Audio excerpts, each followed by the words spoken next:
un par di anya ta trompika.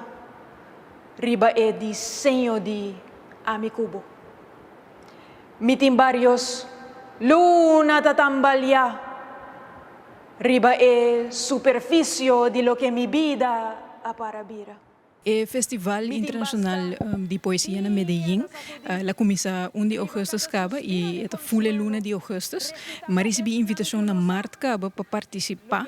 Não te promebiami recebi invitação for de Colômbia, den passado me participar na Filbo, Feria Internacional de Libro de Bogotá. E também Carnaval Internacional de las Artes na Barranquilla, pero se te promebiaha que me recebi uma invitação de Medellín.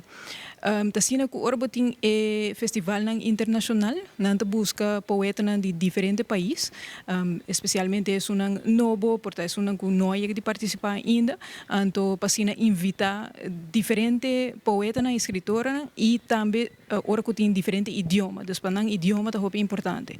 E me te quere ku aqui nang una nos po compartir papiamento, amigo Belém Coc Marchena ku também tá participando, ta hopi importante para Aruba por participar com o papiamento. O festival está a luna de augustus, nossa apresentação está dia 1 de augustus, está começa 3 horas de Aruba, 2 horas de Medellín, vou por presenciar isso aqui através de YouTube, eta é Prometeo Magazine, é channel de YouTube, ou é Festival Internacional de Poesia de Medellín, su Facebook page, também na Lobay Live, então era por presenciar nossa sessão, que dura mais ou menos 1 hora.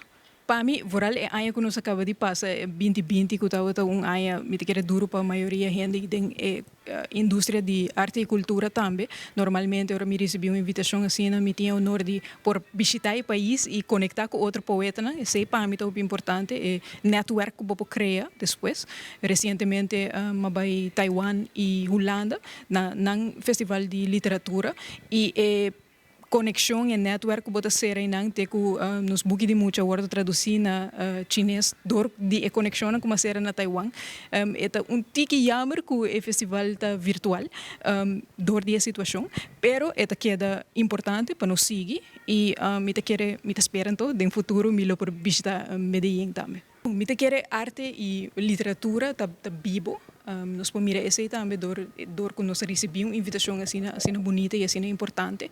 Então me te quer seguir skibi e seguir motivar muito não também para ler esse skibi para assim não por expressar na mesma. Me te quer depois de aya que nós passa onde que o hopi gente está sentindo assim na hopi emoção é importante para sacar essa aqui e dia melhor maneira não para sacar tá skibi bo sentimento não então quem sabe por influenciar outra gente então ajuda outra gente também.